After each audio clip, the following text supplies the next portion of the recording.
Dieu se révèle à nous. Amen. Il se révèle à nous.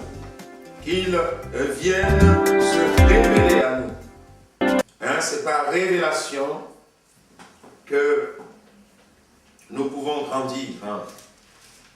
Si on n'a pas de révélation, on ne peut pas avancer. On peut avoir une grande connaissance de la Bible. On peut avoir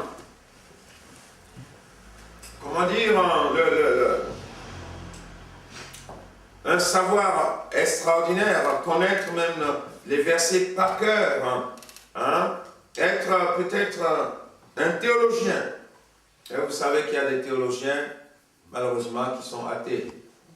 Ils ne croient pas en Dieu, parce qu'ils n'ont pas eu la révélation. La révélation. Et on a besoin que Dieu se révèle. Et ma prière, c'est que le Seigneur se révèle à nous.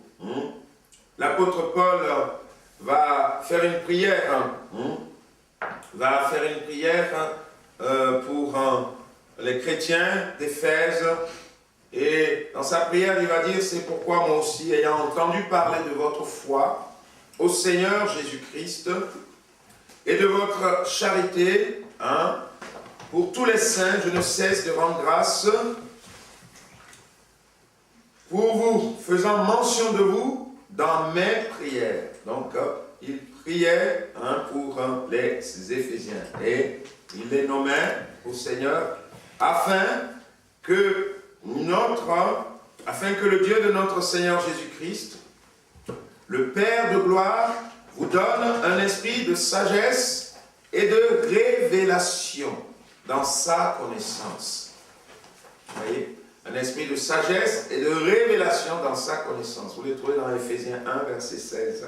Un esprit de révélation, de connaissance. Et qu'il illumine les yeux de votre cœur, afin que vous sachiez quelle est l'espérance qui s'attache à son appel. Quelle est la richesse et la gloire de son héritage qu'il réserve aux saints. Et quelle est envers nous qui croyons l'infinie grandeur de sa puissance. L'infinie grandeur de sa puissance. L'infinie grandeur de sa puissance. Amen. Se manifestant avec efficacité et par la vertu de sa force. Il l'a déployé en Christ, en le ressuscitant des morts, en le faisant asseoir à sa droite, dans les lieux célestes, au-dessus de toute domination, de toute autorité, de toute puissance, de toute dignité, de tout nom qui se peut nommer, non seulement dans le siècle présent, mais encore dans le siècle à venir. Il a tout mis sous ses pieds. Il l'a donné pour chef suprême à l'Église, qui est son corps, la plénitude de celui qui remplit tout en tous. Amen. Quelle parole extraordinaire. Au-dessus de tout.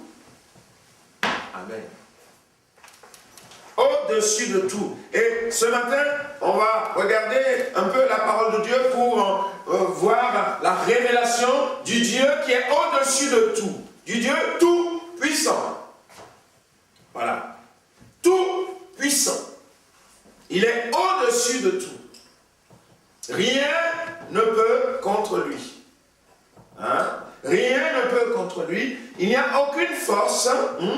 Il est au-dessus de toute domination, de toute autorité, de toute puissance.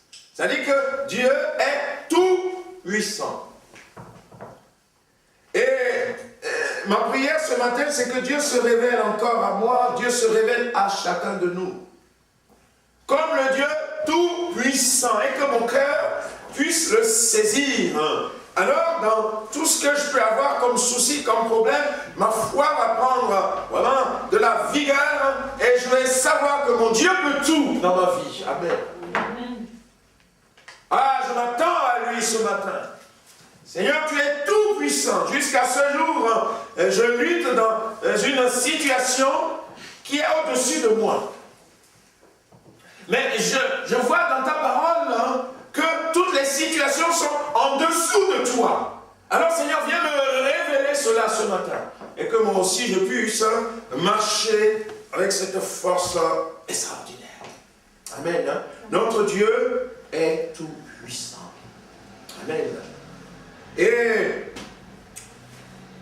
Abraham qui va être l'homme de Dieu, qui va être choisi par Dieu et qui va être le père de la foi, va rencontrer Dieu. Et dans Genèse chapitre 17, nous avons la révélation de Dieu à cet homme. Dans cette phase que je viens de nommer, parce que nous aujourd'hui on a le privilège d'avoir l'Ancien Testament, d'avoir le Nouveau Testament. Pour nous aujourd'hui c'est facile de le lire, vous voyez. Mais à l'époque, il n'y avait pas de livre pour Abraham. Les 5 premiers livres, c'est Moïse qui l'a écrit. Donc en ce temps, Moïse n'était même pas encore né. Donc Dieu se révélait comme cela, et il s'est révélé à Abraham qui va devenir Abraham. On l'avait vu l'autre fois. Et la première fois, donc, on avait dit que Dieu va se faire voir à Abraham. C'est Genèse 12, verset 4. Abraham avait 75 ans. Abraham avait 75 ans. Il avait 75 ans. Et le temps a passé. Qu'est-ce qui va se passer? Genèse 17, Abraham va avoir 99 ans. Donc, presque 25 ans après. Et là, Dieu va se révéler à Abraham. Alors il va dire, lorsqu'Abraham fut âgé de 99 ans, l'Éternel apparut à Abraham et lui dit, je suis le Dieu tout-puissant.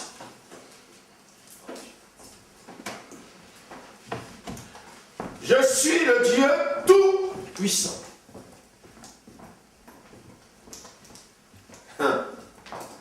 Dis à ton voisin, est-ce que tu connais le Dieu tout-puissant? Oh, que Dieu fasse que ce matin tu repartes avec une révélation de ce Dieu tout-puissant. Tout-puissant. Tout-puissant. Et il va lui dire, marche devant ma face, sois intègre. J'établirai mon alliance entre moi et toi. Je te multiplierai à l'infini. Et Abraham va se prosterner devant Dieu. Il va l'adorer. Et Abraham va connaître Dieu sous une autre forme. Sous une autre forme. Il dit, mais,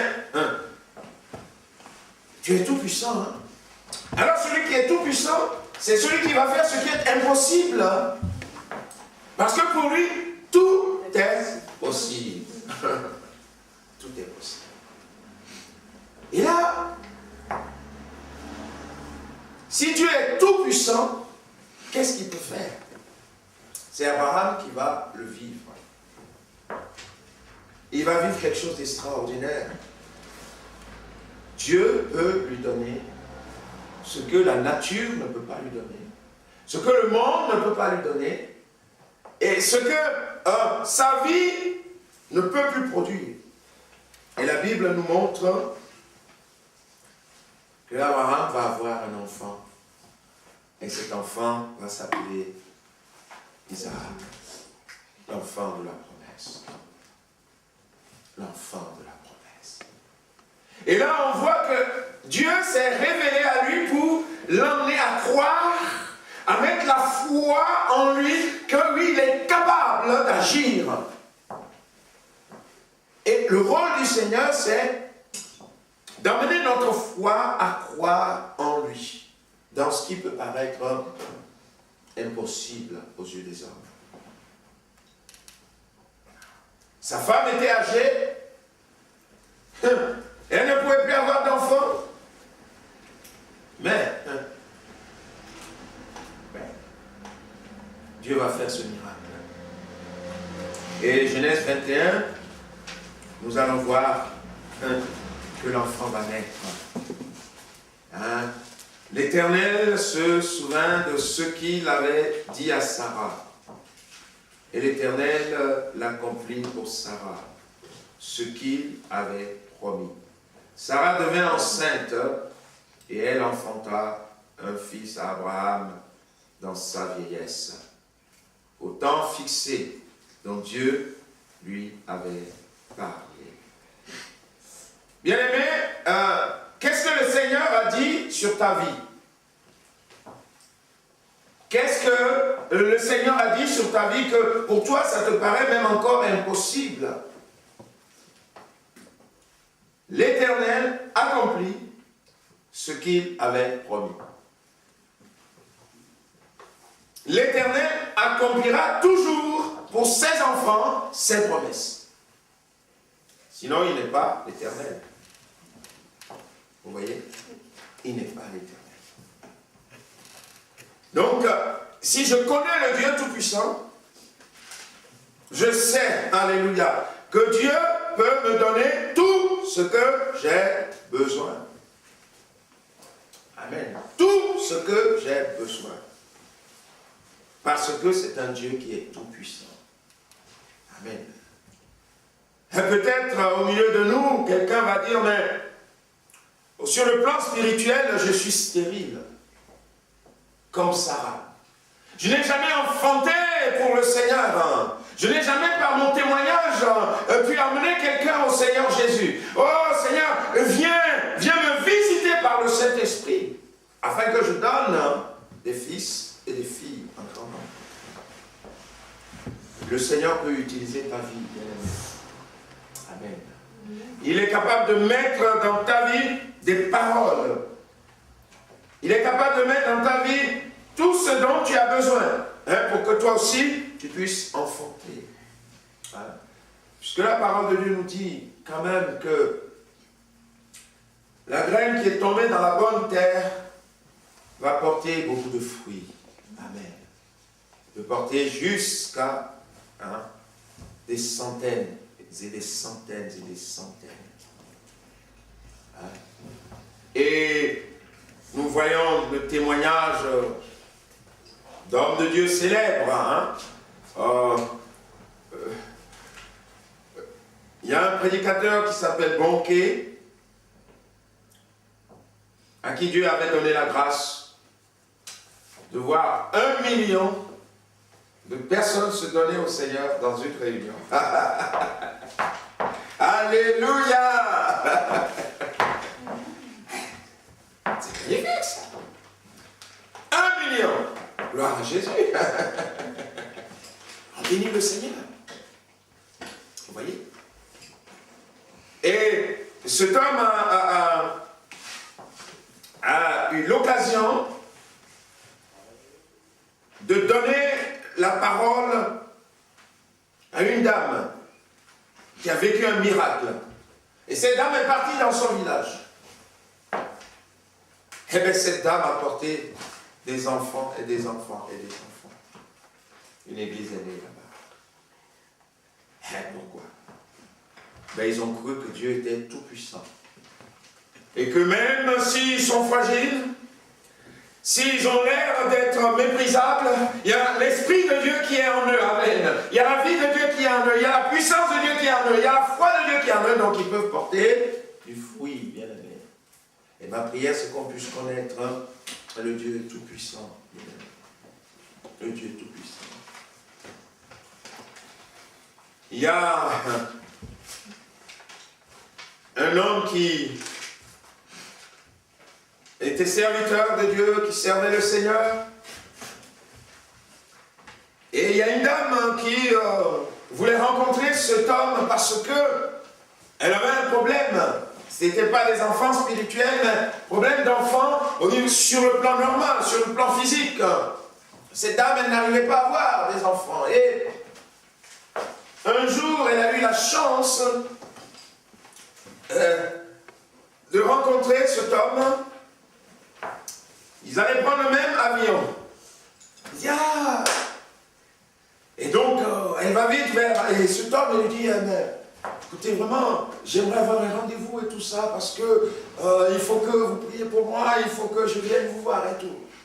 Il dit, oui, mais on est là. Dites-moi, qu'est-ce que vous avez besoin? Il dit, oui, mais quand même, non, il faut quand même un rendez-vous, il faut vraiment avoir un temps et tout ça. Il dit, non, mais pendant que vous êtes là en marche, dites-moi vite. Il dit, oui, parce que je n'arrive pas à avoir un enfant, donc j'aurais voulu que vous priez pour moi. Il dit, mais on peut prier? Non. Pour ça, le Seigneur donne un enfant à cette dame. Et il continue, et l'avion. Vous savez, nous, parce que bon, on a la religiosité qui est vraiment implantée en nous. On aurait voulu un grand rendez-vous, qui vienne avec une grande robe, qui ait des bougies, une grande cérémonie. Et un jour, cet homme de Dieu rencontre cette femme à nouveau.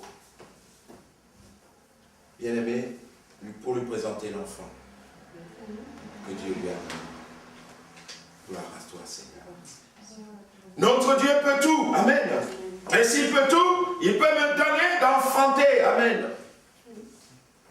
Et moi, ma prière, c'est que nous ayons beaucoup d'enfants.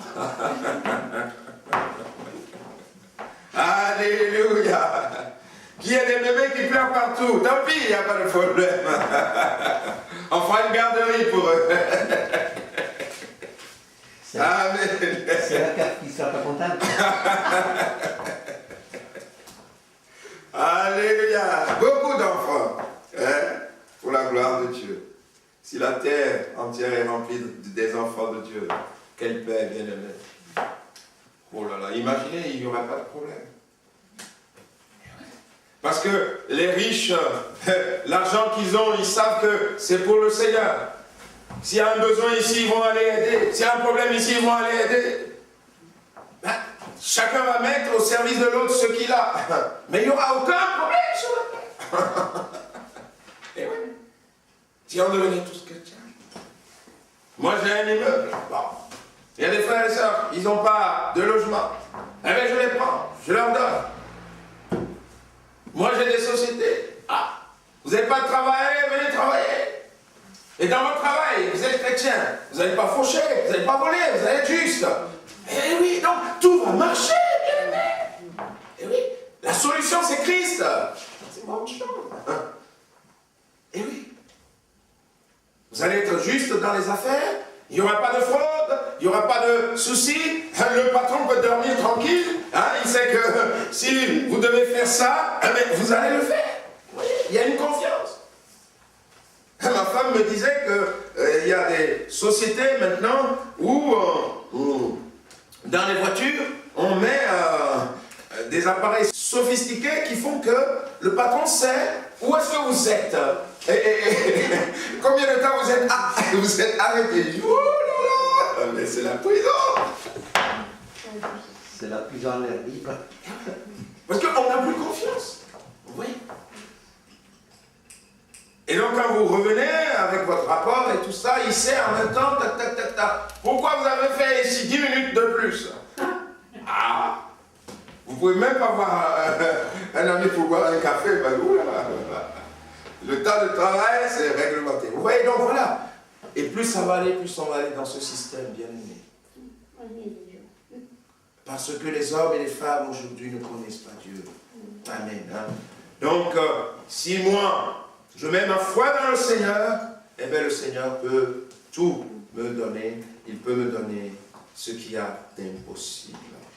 Il y a Élie qui a vécu quelque chose d'extraordinaire, vous le connaissez. Il n'y avait pas de nourriture à l'époque. Vous voyez? C'était la famine.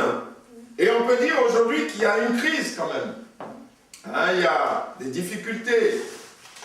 Hein, au niveau des finances, il y a des difficultés. Les gens n'ont pas beaucoup à manger. Il y a des récessions. En France, pour le moment, bon, on ne dit pas grand-chose. Apparemment, ça tient à peu près, mais on ne sait pas comment les choses vont évoluer. Moi, quand j'ouvre la radio, quand j'écoute, oh là, telle société va fermer, telle société va licencier, telle société... je dis, mais attends, ils sont où les bonnes nouvelles? Et là, Élie, dans son époque, c'était ça.